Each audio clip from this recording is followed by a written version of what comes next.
तीन तीन कौन कौन से इक्वेशंस थे जो साइंस में आपको बताया गया था कि वो एग्जाम में आए। चलिए पहला इक्वेशन बताइए।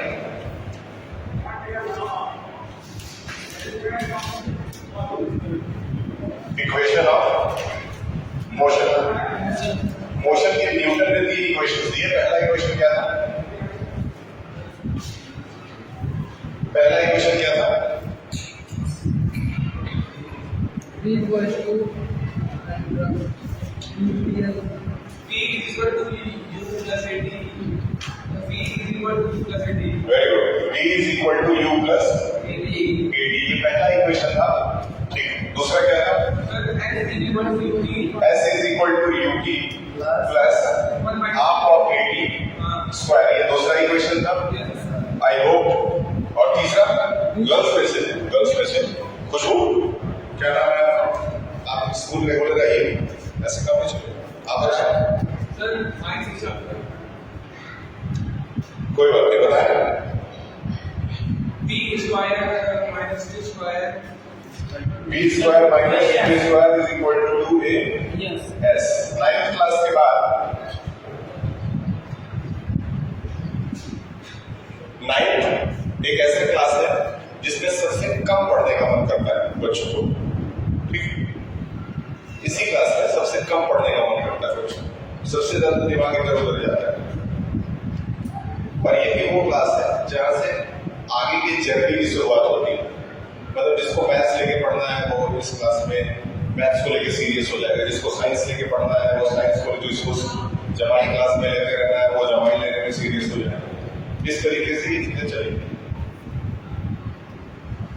और इस समय आपको दोस्त भी बहुत ज्यादा मिलेंगे और दुश्मनी भी बहुत ज्यादा होगी लोगों से। उसी के बीच में जो थोड़ा थोड़ा पढ़ करके आगे बढ़ जाता है वो जीवन में कुछ कर लेता है। ठीक, 3 इक्वेशंस थे, तीनों को डिराइव करना सिखा दिया गया था। याद रखिएगा, ये तीनों मिला करके आपका 3 नंबर का सवाल एग्जाम में आएगा। ये मैंने अपने टीचर से बोल दिया है, ये क्वेश्चन देने के लिए। इसका मतलब ये होगा कि ये आप सभी के लिए बहुत ज्यादा इंपॉर्टेंट है। इन क्वेश्चंस को ना अब हम ग्राफिकल मेथड से सॉल्व करने जा रहे हैं आज। ये तीनों इक्वेशंस किस मेथड से? ग्राफिकल मेथड से। ग्राफिकल मेथड से सॉल्व इसलिए करेंगे क्योंकि इसको सॉल्व करने के 2 तरीके थे। पहला तरीका जो था वो थ्योरेटिकल मेथड था। थ्योरेटिकल मेथड मैंने आपको पढ़ाया है। इसके बाद जो ग्राफिकल मेथड आएगा ना वो बहुत ज्यादा इंपॉर्टेंट होगा। ग्राफ बना लीजिए जैसे हम बोलते हैं वैसे। सबसे पहले आप एक ग्राफ बनाएंगे। इसमें ये आपका एक्स एक्सिस होगा, ये वाई एक्सिस होगा। याद रखिएगा, ये आपका वेलोसिटी होगा, ये आपका टाइम होगा। तो इसको हम लोग कहते हैं वेलोसिटी टाइम ग्राफ। क्या कहते हैं बताइए? इसको कहते हैं वेलोसिटी टाइम ग्राफ।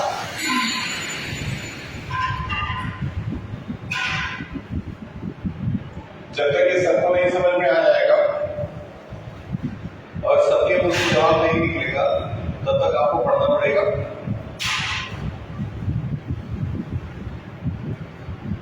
तो वेलोसिटी टाइम ग्राफ में आप करेंगे क्या?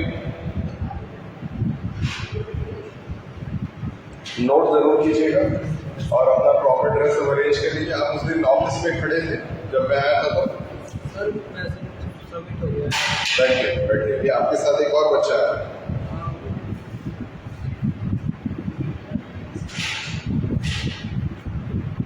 यहाँ पे लेक्चर डालो।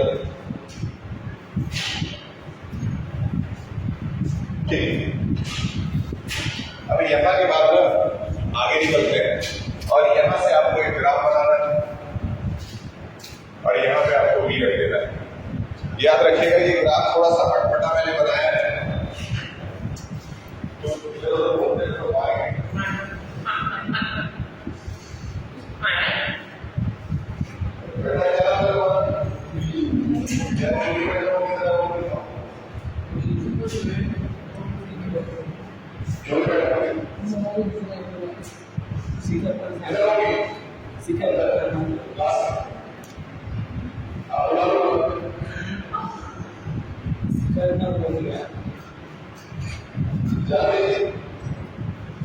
आप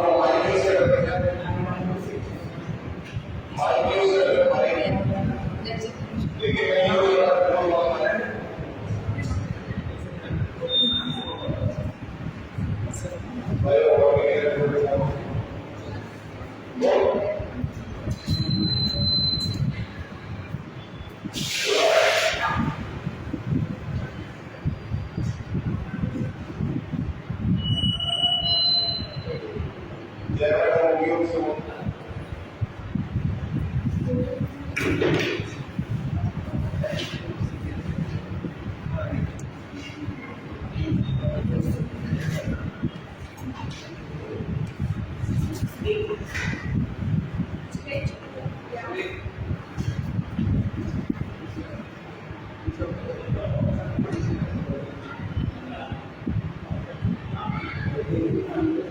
जो माइक है वो वाला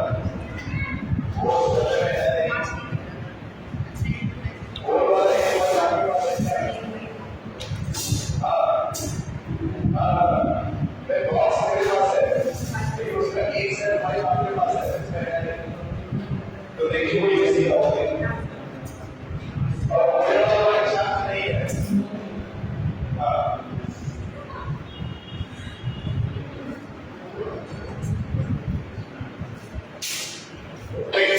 अब इसके बाद यहां से एक पैरेलल लाइन ड्रॉ की जाएगी कर दीजिए याद रखिए सवाल पूछा जाएगा तो बताना पड़ेगा हो गया अगर हम यहां से सीधा ज्वाइन कर देना तो एक ट्रायंगल बन जाएगा बन रहा है एक ट्रायंगल बन रहा है बैठिए ठीक याद रखिए यहां से यहां तक की वैल्यू को u कहा जाएगा और इस पूरी वैल्यू को यहां से यहां तक की वैल्यू को v कहा जाएगा अब अगला सवाल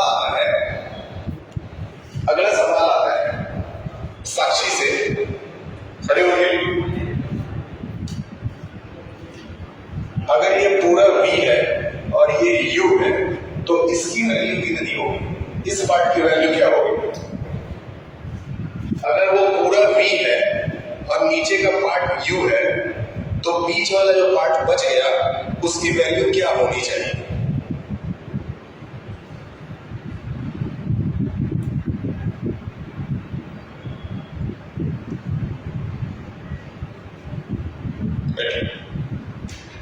मोहम्मद एक्स का अपने मन से एक्स थोड़ी ना आएगा आप बताइए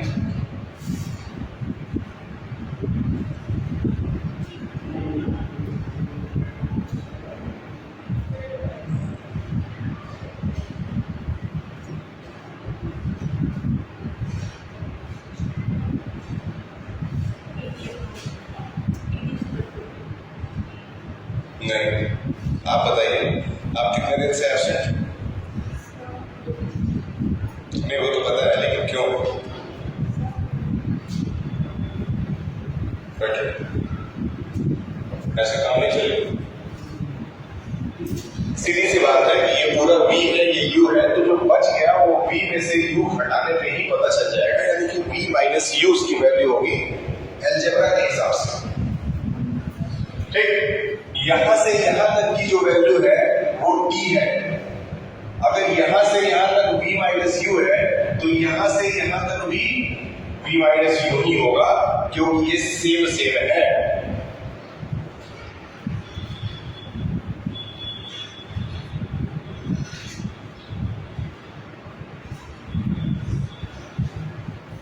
मन नहीं लगा पड़े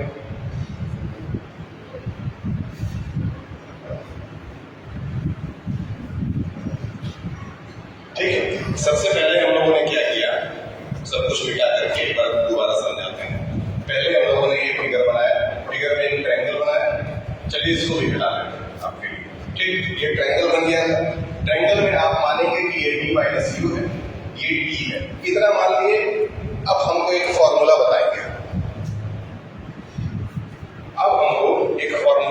आप लोग स्लोप निकालने का जो कि आप लोग अभी पहली बार जिंदगी में पढ़ रहे हैं स्लोप इज इक्वल टू होता है परपेंडिकुलर अपॉन बेस ठीक स्लोप इज इक्वल टू क्या होता है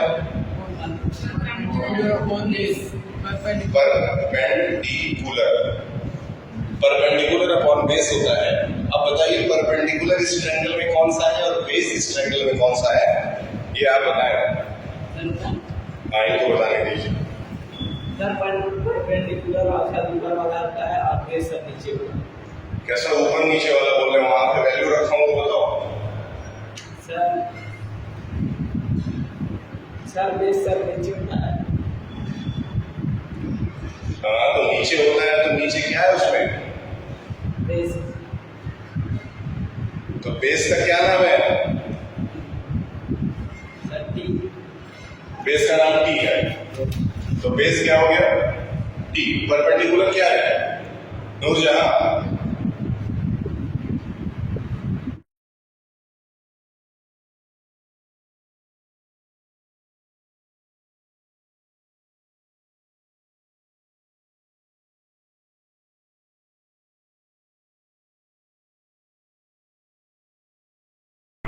ठीक, चलिए v माइनस,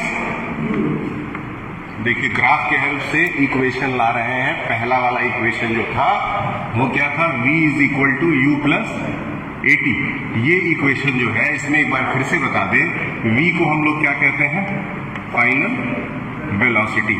यहाँ पढ़ने के बाद से घर जाकर के पुराना वाला लेक्चर, इसके पहले का जो लेक्चर था वो आपको एक बार ध्यान से देखना होगा। यू को क्या कहते हैं? कौन बताएगा?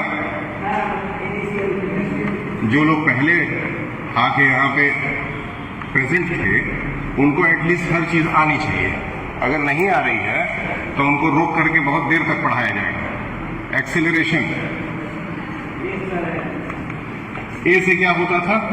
एक्सेलरेशन। जो लोग जानते हैं उनके लिए आसान काम है। और टी क्या है आपके लिए? टाइम। तो ये न्यूटन के द्वारा दिया गया पहला फॉर्मूला है, ठीक है। न्यूटन कहां से पढ़े लिखे थे? कोई बता सकता है? आप में 12:30 बजे आपकी छुट्टी कर देंगे अगर आप इस सवाल का सही जवाब दे देंगे। न्यूटन कहां से पढ़े लिखे थे? कौन से यूनिवर्सिटी से?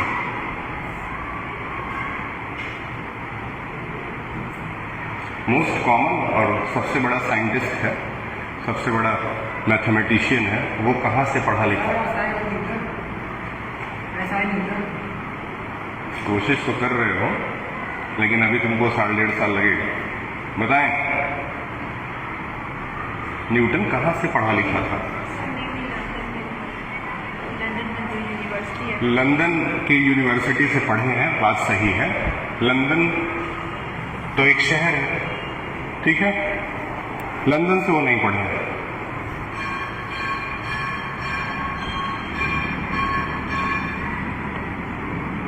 इंग्लैंड के अंदर एक शहर है जिसको कैम्ब्रिज कहा जाता है। क्या कहा जाता है?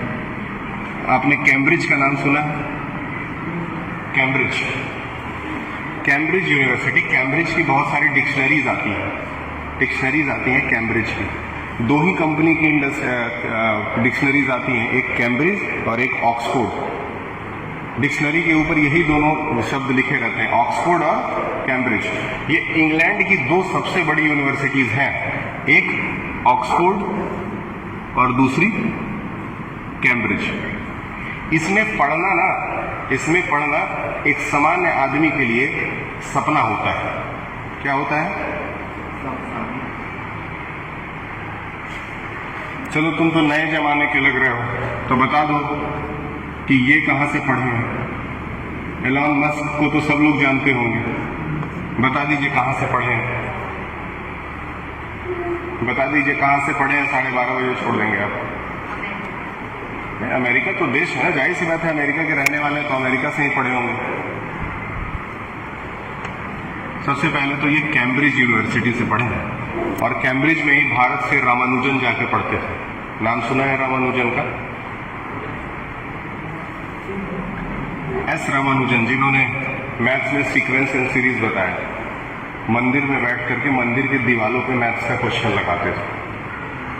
रामानुजन यहीं का रहने वाला है, केरल का लड़का है, ठीक है। 33 साल की एज में उसका डेथ हो गया, लेकिन 33 साल की एज में उसने सीक्वेंस एंड सीरीज एक चैप्टर डिफाइन किया, जो कि आज भी भारत हुए, जिनको हम लोग कहते हैं BR अम्बेडकर, है ना। अम्बेडकर ने कोलंबिया यूनिवर्सिटी से PhD किया। समझ में आ रहा है? मेरे कहने का मतलब भारत में ही रहने वाले कितने गरीब से गरीब परिवार के बच्चे इन सब जगहों पे जाकर के पढ़ करके इनका इतना बड़ा नाम है, ठीक। याद रखिएगा। तो हम लोग अभी एक ऐसे लड़के द्वारा दिया गया इक्वेशन पढ़ रहे हैं जो कि कैम्ब्रिज से पास आउट है। याद रखिएगा, सोचिए फॉर्मूला बना कैम्ब्रिज यूनिवर्सिटी में और उसको पढ़ाया जा रहा है एसआरजे में। समझ रहे हैं ना? समझिए इस चीज को थोड़ा सा। ये इक्वेशन के वैल्यूज हैं और यहाँ पे आकर के याद रखिएगा जो स्लोप होता है उसको एक्सेलरेशन कहा जाता है। स्लोप को क्या कहते हैं? एक्सेलरेशन कहते हैं। स्लोप हमारा एक्सेलरेशन बन जाता है। हाँ बताइए, क्लास है ना आपका? सर अगर आप ले रहे हैं तो मैं कॉपी चेक कर लेता हूँ। सही बता रहे हैं। आपके पास कॉपीज है? ये कॉपीज है सर बच्चों की। इनको आप बैठ करके क्लास 10th में देखिए, 10th अगर फ्री हो तो, या तो फिर जो भी है ना कोई क्लास देख लीजिए, इनके क्लास में बैठ जाइए, आप कर लीजिए। ठीक है, चलिए। तो slope is equal to A हो गया, A is equal to V minus U upon T हो गया। टी को ऊपर भेज दीजिए, कितना हो गया? A T is equal to V minus U. तो वी इज इक्वल टू क्या हो गया? U plus A T.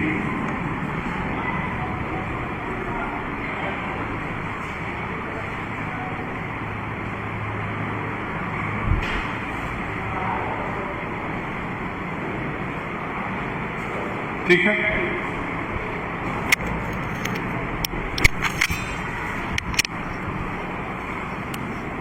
Clear है? ये आपने ये पहला इक्वेशन हो गया। 1 मिनट का पॉज लेंगे। क्या आपने इस शहर का नाम सुना है? आपने सुना होगा, बहुत फेमस शहर है। कहाँ का है? Los Angeles. कहाँ का है?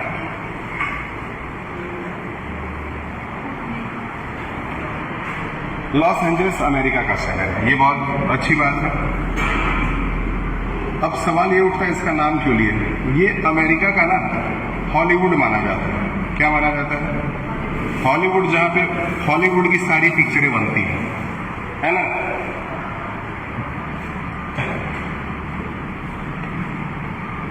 मेरी एक स्टूडेंट है आहाना, उसका सपना है कि वो यहां जाकर के ना, यहां जाकर के मेकअप का कोर्स सीखे। ध्यान से समझो, लड़कियों से रिलेट कर रहा है। 15 साल एज है, 15 साल एज है, यहीं की रहने वाली है। उसका सपना है कि वो इस शहर में जाकर के मेकअप का कोर्स सीखे। सही है, बस हम सपने की बात कर रहे हैं। तो क्या तुम लोगों के दिमाग में ऐसा कुछ नहीं हो सकता है? हो सकता है, सही है। और सबसे पहला नियम कि उसका 187 डेज जो था ना टोटल स्कूल चला था इस साल, उसमें से 183 डेज वो स्कूल में प्रेजेंट थी। 187 में से 183 दिन वो आई थी। इसका मतलब कितने दिन एब्सेंट थी? और 4 दिन से ज्यादा आप लोग इसी समय एब्सेंट हो चुके हैं 1 महीने के अंदर। सही बोल रहे हैं? सही बोल रहे हैं? तो फिर आप सपना देख भी लेंगे ना, तब भी कुछ नहीं हो पाएगा। तो फिर आप सपना देख भी लेंगे तब भी कुछ ज्यादा हो नहीं पाएगा।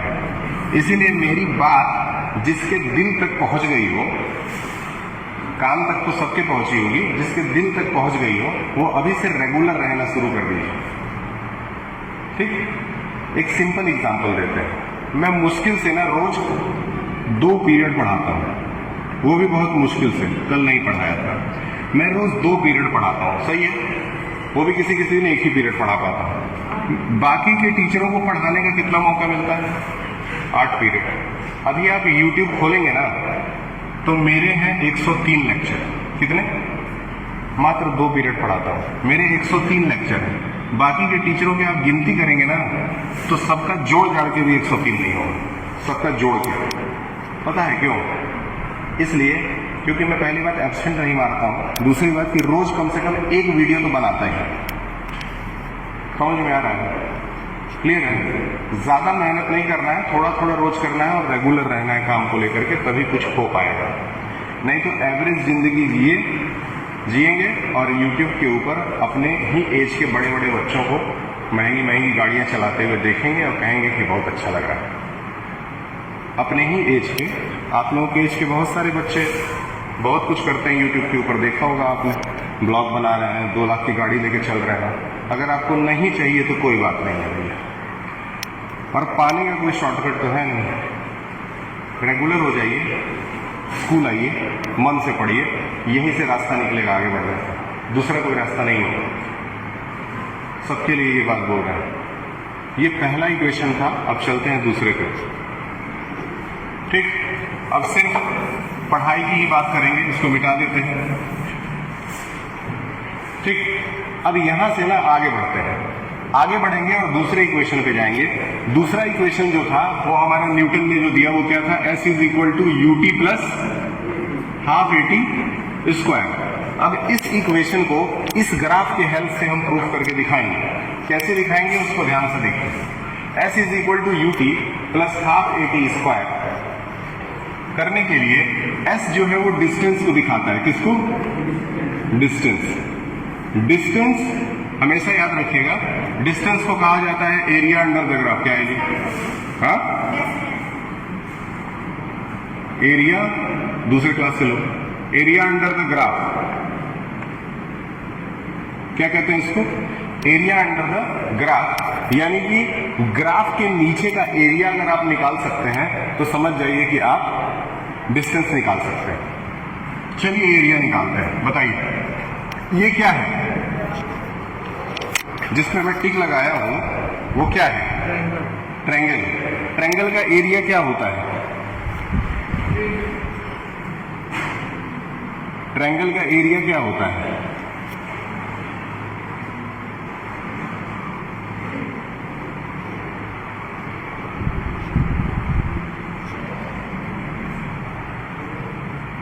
ट्रायंगल का एरिया होता है हाफ इंटू बेस इंटू, हाँ ये आप में से बहुत सारे लोगों को पहले से पता है, लेकिन कॉन्फिडेंस नहीं है कि जो कौन है, नहीं, हाइट को हाइपोटेनस नहीं बोलते। बैठिए, बताइए। Half into base into height, S is equal to half के नीचे हाफ रख दिए। बेस क्या था बताएं? बेस क्या था बताएं? T बेस था, बेस की जगह T रख दिए। और हाइट क्या है बताएं? सही है। अब एक चीज और बताइए, ये बेस हो गया, ये हाइट हो गया। क्या इतना समझ में आ गया? ठीक है, अब आगे बढ़ते हैं। देखिए हर चीज जो है वो क्या इसी ग्राफ से लिया गया है। ये इस ट्रायंगल का एरिया निकला। अभी भी नीचे क्या है, एक रेक्टेंगल बचा हुआ है। रेक्टेंगल का एरिया बताइए, रेक्टेंगल का एरिया बताइए। Very good, length into breadth. तो यहां से अगर लेंथ इंटू ब्रेथ किया जाएगा तो लेंथ क्या है? लेंथ क्या है? लेंथ क्या है और ब्रेथ क्या है? समझ में आया? तो इसी में u और t जोड़ दिया जाएगा। समझ में आया थोड़ा थोड़ा? ठीक, हाफ इंटू t। ठीक, अब देखिए यहां से v का एक फॉर्मूला न्यूटन ने पहले ही हम लोगों को दे दिया है। क्या दिया है? v is equal to u plus AT। ये न्यूटन ने पहले ही दे दिया, बोला कि बेटा जब पढ़ाओगे ना तो इसको यूज कर लेना। हाँ, तो हम लोग v की जगह v का फॉर्मूला रख दिए u प्लस AT। और यहां क्या है बताएं?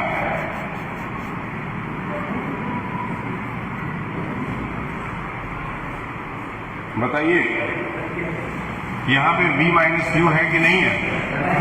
हाँ, तो यहां पे u रहेगा कि नहीं रहेगा? सही है। अभी देखिए इसी से मैं फॉर्मूला ला करके आपको दे दूंगा।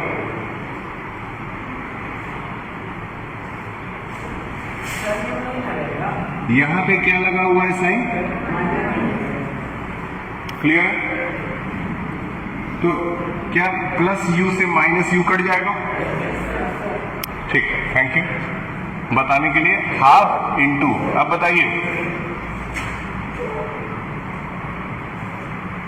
तुम बताओ, t से AT को मल्टीप्लाई करोगे क्या आएगा? Very good, AT square. अब प्लस क्या है? UT। क्लियर है? अब इसको दोनों को मल्टीप्लाई भी कर दें या फिर नहीं भी करें तो s is equal to ut को पहले लिख सकते हैं, ठीक है। फिर उसके बाद प्लस का साइन लगा सकते हैं। यहाँ क्या है, हाफ और 80 स्क्वायर। समझ में आया? ग्राफ के हेल्प से वही इक्वेशन आ गया जिसकी हमें तलाश थी। आया कि नहीं आया? ग्राफ के हेल्प से वही इक्वेशन आ गया जिसकी हमें तलाश थी। इसको कहते हैं डेरिवेशन। अभी तक क्लास 8 तक जो है वो फॉर्मूला याद करना और फॉर्मूले पे सवाल लगाना सिखाया जाता है, लेकिन 9th से आपको सिखाया जाता है कि फॉर्मूला बना कैसे है। समझ में आया? जो इंडियन मैथमेटिशियन का नाम बता रहा था ना, क्या नाम था? रामानुजन। जो रामानुजन जब यहाँ से ट्रिनिटी पढ़ने के लिए गए कैम्ब्रिज, तो उनके पास 150-200 फॉर्मूले थे और वो बहुत कॉन्फिडेंट थे कि मैं जाऊंगा, अपना फॉर्मूला वहां के प्रोफेसर लोगों को दिखाऊंगा और वो लोग मेरा फॉर्मूला छाप देंगे किताब में। वो लेके पहुंचा, वो पहुंच करके वहां पे प्रोफेसर को दिखाया कि ये भैया मेरा 250 फॉर्मूला है और ये सब मैंने खुद बनाया है। पूछा गया कौन सिखाया है, तो वो बोले भगवान सिखाया है। सही बात है, उनको कोई पढ़ाता नहीं था, वो मंदिर में बैठते थे और मैथ्स लगाते थे, ये जमीन वमीन पे लिखते थे, पत्थर से लिखते रहते थे और कहते थे कि मुझे भगवान जो है ना वो बता देते हैं, ऐसा उनका मानना था। उनसे जब कहा गया ना कि ये फॉर्मूला तो तुमने बना दिया है, फॉर्मूले का प्रूफ दो, ठीक है। जैसे ये फॉर्मूला मान लो मैंने बना दिया, कह दिया कि ये सिद्धार्थ फॉर्मूला है क्योंकि ये एस से शुरू है, तो एस से सिद्धार्थ और सिद्धार्थ का ये फॉर्मूला है। तो मैं जब लेके जाऊंगा बोलूंगा ये मेरा फॉर्मूला है, किताब में छाप दो, तो सब कहेंगे कि ये प्रूफ दो कि कैसे बना है। ये रामानुजन के पास था ही नहीं, उनसे बोला गया प्रूफ दो। जब वो गए थे तो 22 के एज के थे, प्रूफ देते देते उनको 30 साल हो गया। मतलब 8 साल तक केवल वो 250 फॉर्मूला का प्रूफ निकालते रहे। समझ में आया? वो कैम्ब्रिज शहर है, कैम्ब्रिज शहर जो है ना वो बहुत ठंडा शहर है, बहुत ठंडी पड़ती है, तो वहाँ के लोगों को ना अल्कोहल पीना कंपलसरी है। वहाँ के स्टूडेंट भी लोग अगर पर डे अल्कोहल नहीं पिएंगे, शराब नहीं पिएंगे तो बॉडी गर्म नहीं रहेगी। और या फिर दूसरा तरीका होता है क्या खाना, मीट खाना। मीट खाने से भी शरीर गर्म रहता है। और ये दोनों काम रामानुजन नहीं करते थे, क्योंकि ब्राह्मण थे तो कहते थे मैं मीट नहीं खाऊंगा, और क्योंकि ब्राह्मण थे तो कहते थे मैं शराब नहीं पीऊंगा। 8 साल के अंदर उनको हेल्थ वाइज वो बहुत पुअर हो गए और मात्र 33 की एज में जब वो इंडिया वापस आए तो उनका डेथ हो गया। महान लोग बहुत ज्यादा दिन तक जीते नहीं है, ऐसा माना गया है। महान लोग बहुत ज्यादा दिन तक जीते नहीं है, एक आध दो लोग जिए हो तो उससे फर्क नहीं पड़ता, लेकिन फिर भी ये चीज ध्यान में रखिएगा कि ऐसे लोग भारत में रहे हैं और वो हम ही लोग जैसे थे। ऐसा नहीं कि उनको बहुत अलग से कुछ फैसिलिटीज दी जाती थी, पढ़ाई ज्ञान, ठीक। ये दूसरा फॉर्मूला। अब यही इसके बाद तीसरा फॉर्मूला आएगा। 3 फॉर्मूला करने के बाद से आपको छोड़ दिया जाएगा। इक्वेशन है v square minus u square is equal to 2as। ये तीसरा इक्वेशन है। इसी ग्राफ के हेल्प से हम लोग तीसरा इक्वेशन भी लगाएंगे, ठीक। अब आपसे एक सवाल पूछेंगे जो कि आप हमको जवाब देंगे। अगर आप सही जवाब देते हैं तो सुन के बहुत अच्छा लगेगा, और नहीं देते हैं तो हम तो बताएंगे ही। बताएं, ये जो फिगर दिख रहा है ना, ये ठीक है, ये कौन सा फिगर है? आप सिंपली मुझे ये बता दें कि ये फिगर कौन सा फिगर है। मैथ्स में इसको क्या कहा जाता है? मैथ्स में ये फिगर कौन सा फिगर है? जैसे होता है ना स्क्वायर, ट्रेपेजियम, पैरेललोग्राम, ये वो बहुत सारे रोम्बस, तो इसमें ये कौन सा फिगर है? बताएं। ये ट्रेपेजियम है। अच्छा, कैसे ट्रेपेजियम है समझाइए। ट्रेपेजियम निकालने का, ट्रेपेजियम का एरिया निकालने का फॉर्मूला आपको बताया गया होगा। ट्रेपेजियम के एरिया निकालने का फॉर्मूला आपको बताया गया होगा। Can anybody from you can tell me? Mohammad, ऐसे काम नहीं चलेगा।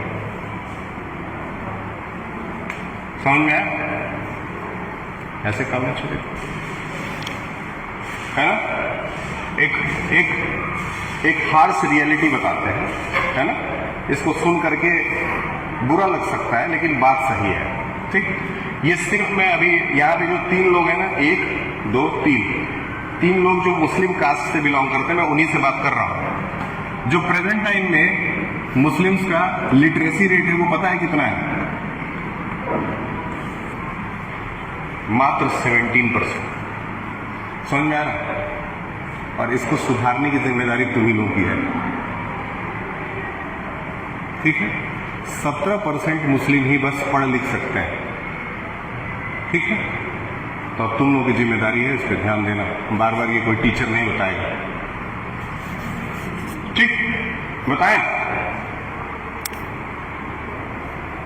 ये ट्रेपेजियम है, मानते हैं ये ट्रेपेजियम ही है। ट्रेपेजियम के एरिया को निकालने का फॉर्मूला बताएं।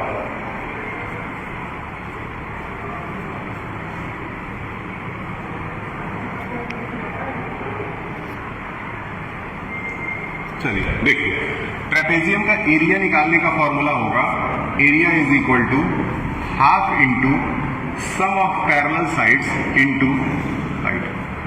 Clear? Half into sum of parallel sides into height. अब यहां पे हम लोग डिफाइन करेंगे कि कौन सा ए है, कौन सा बी है और कौन सा एच है। हमेशा याद रखिएगा कि ए और बी पैरेलल साइड्स होते हैं, इसीलिए ये साइड और ये साइड जो है वो ए और बी है। मतलब ये ए है और ये बी है। अगर ये ए है, ये बी है, तो ये जो होगा वो क्या होगा? एच होगा, क्योंकि यहां पे 90 डिग्री का एंगल बन रहा है, सीधा एच है। जस्ट लाइक कि इसको देखेंगे जब, हाँ तो प्रेयर कराइए। हाँ यहाँ पढ़ाई होगी, आप नीचे जाके सर से बोल दीजिए प्रेयर कराने के लिए, ठीक। बताएं, तो एरिया इज इक्वल टू क्या आ गया? हाफ। ए प्लस बी क्या आएगा बताएं? ए क्या है? यू। बी क्या है?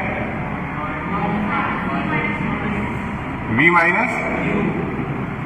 क्लियर है? और एच क्या है?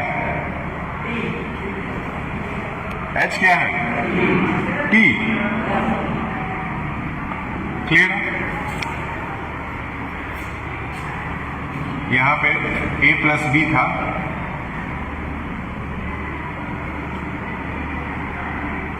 ये पूरा जो है ना, ये पूरा का पूरा जो है वो सिर्फ v है, क्योंकि जब ये डायग्राम ऐसा था, ऐसा, तो यहाँ v माइनस यू हुआ करता था। अब ये क्या है? पूरा v है।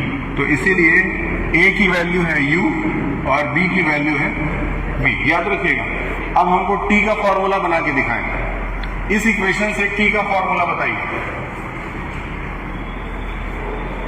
इस इक्वेशन से t का फॉर्मूला बताएं।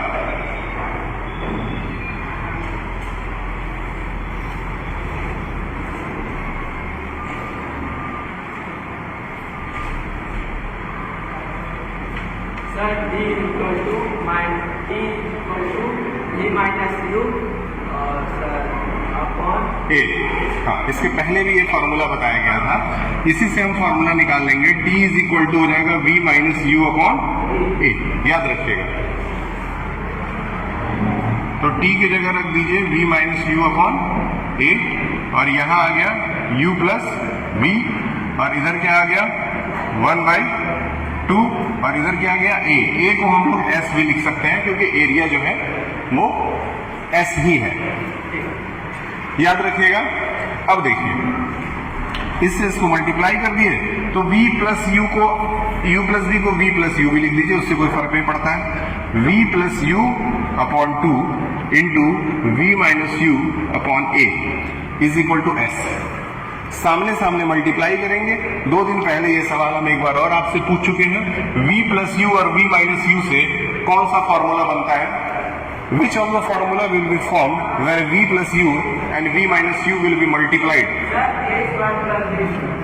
V square minus u square. This formula has been taken from a minus b and a plus b, that is equal to a square minus b square. Have you understood? Is it okay? Now 2 into a will be what? 2a, this number will come here and it will be multiplied by s. 2as is equal to v minus u square. You will exchange it, मतलब इधर का उधर कर देंगे. v square minus u square is equal to 2as. Clear है? ठीक, याद रखिएगा.